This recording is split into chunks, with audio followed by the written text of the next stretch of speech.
lying to yourself.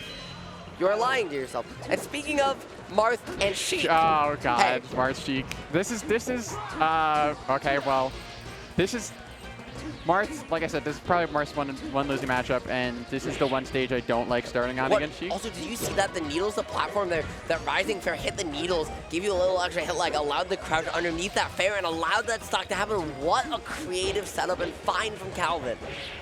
And 2 quick SDs from TSB, unfortunately. So hopefully he can bring us back. Yeah, you got to find a way to find that discipline. I like the punish on the grab, though. He's going to find the scenario. Doesn't space around the needles, though, and them on stage. Again, needles on stage. The fact that they have a hitbox is just changes a bunch of how this matchup is played, because if you hit the needles and then miss the L cancel, you just get grabbed and die. And it's also just like straight up something that, like, again, we mentioned 23 years of this game, you still don't see players, even at the top level, consistently account for, because it's just so hard to. Yeah, it's something that they're almost impossible to say up. Oh my God, incredible knee. Oh, that was almost an incredible edge guard by Calvin. The down air L cancel into the jab there to just force a checkmate was so brilliant, but just unfortunately missed the follow-up. Yeah, just got a fledge slightly too quickly, otherwise I think he would have grabbed it. I'm sorry, trying to find the second dare there without the platform. Dare? Calvin getting a little lost to the sauce. Yeah, I think he's cooking a little bit. He's like, I'm up. He's like, okay, so he TSB SD twice, so I'm gonna cook for a little bit. That was very nearly disaster, right? That was very much a stock opportunity for TSB. Wasn't found. Gonna allow the reset. Oh, there's another up. Okay. I was gonna say, so Marth can kind of mix up his edge guards a lot against Sheik in terms of depending on what she does, because you can either do an early up B and get clipped by a back air, or do a late one and potentially just, they roll up and you die. So there's a lot of mix-ups when they're covering. Oh. Okay, and I love that they're holding onto the jump such that you can wait for that F smash to look like it's gonna come out, then force it. It recognizes, hey, TSB hasn't been accounting for my resources like that, right? So I'm gonna allow you to, I think you get them out, and Triple then I'm gonna cook. Dude, that was what? Triple dare? What is absolutely crazy. What is this advantage? Holy crap. Like, I understand now, right? We said, hey, earlier, Calvin, you went for that dare. What you going for? Now we know, right?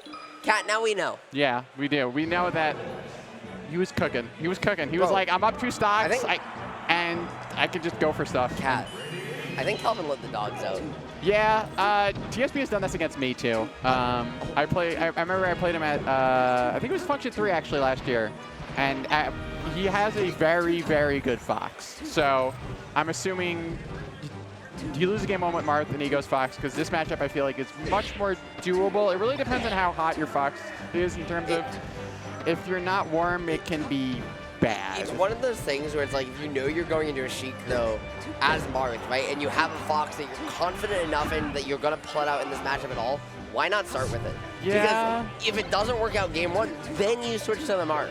Right, and it's like, yes, it might not be as good a matchup on paper as the main, and you at least have some time to give yourself room to adapt with the spacey and warm up. Whereas now it's like, you've played, even if you warmed up the spacey before the set, now you have the game of Marth, right? You're not as warm as you were. You come into the, and this is like the one thing, regardless of Smash game, that I never understand quite about counter picking is people go there, like, have this secondary, they're ostensibly so confident in the matchup that they'll go it. But they don't start with it. Right, they don't start with it. And it's like, why? Why wouldn't you go when the stakes are lower and you have more flexibility to get comfortable? I'm not sure. It's something I almost picked up secondaries, and it's just something that I don't know how people do it, because managing one character is hard enough. And so the wave dash there off ledge to find that cancel.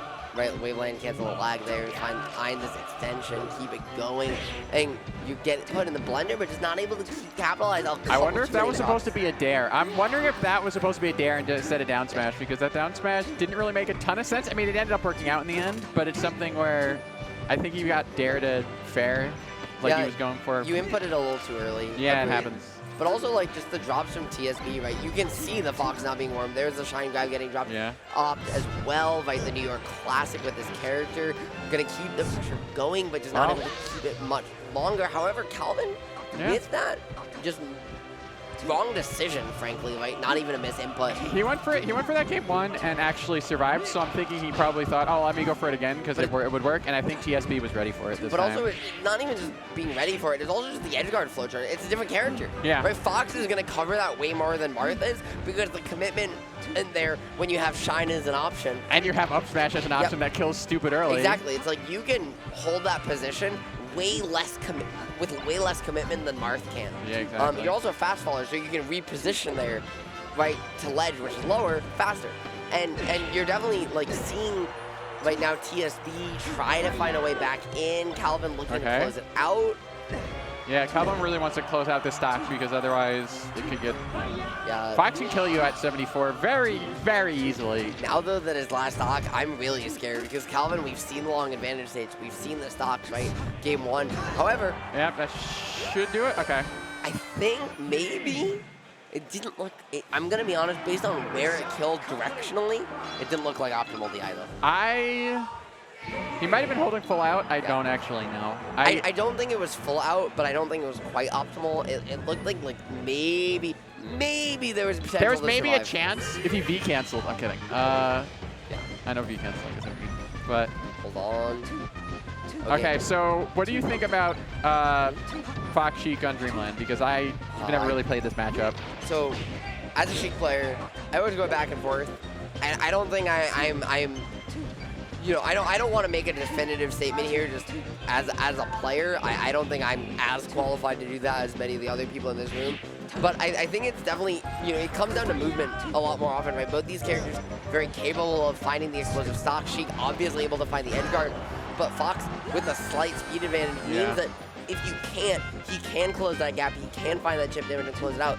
If you're Sheik, it's a lot of how do you not let Fox get the full stage to work with? How do you collapse on him and hold a wall just like this to reduce the space he has? Because once you put him in the corner, this is where Sheik gets to thrive. Yeah, because Fox obviously is going to try to kill more off the top, and Sheik, with all the space, really just needs to get her edge guards down and kill off the side, because if she doesn't, Fox is going to live forever. And while Fox, right, does have that edge guard capability, especially with things like Shine, his speed means that he often does like a little bit more space to work with because it gives him more mix of when you compress the space on him as much speed as he has.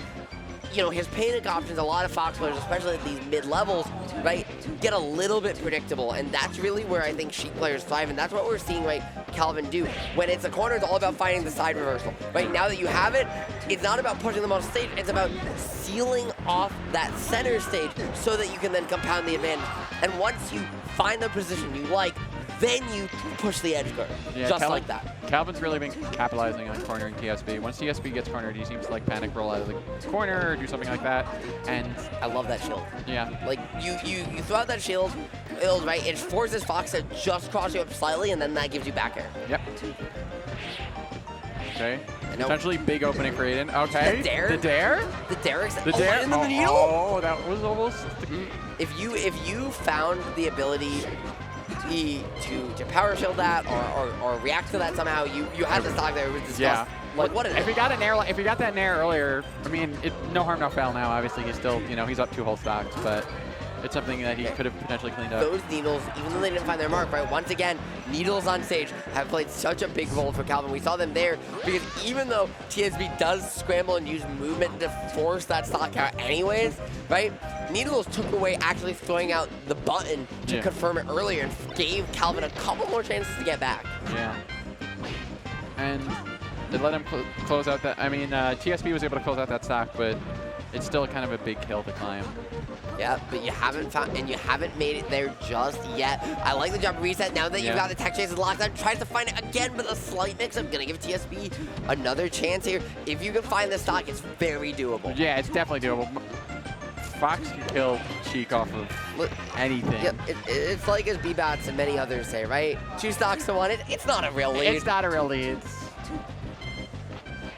That being said, yeah, you get the grab at 95, unless you drop it. Yeah, that should be death? Question mark? Well, not for who we expected, though, right? We saw the grab come out from Sheik. We thought it was going to be the Fox stock, but the drop from Calvin does get punished. Game 3. And now, hey, Anything can happen. Anything can happen here. TSB needed a prayer, got the prayer, now has the chance.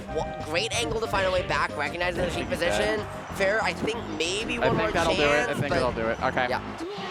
It's like, you in theory have a chance there, but the edge guard is so high percentage from sheep. Calvin's back airs on these edge guards have been actually incredible in terms of not getting the weak back airs and able to just kill them off the side. So. Like, there's few buttons that feel like they're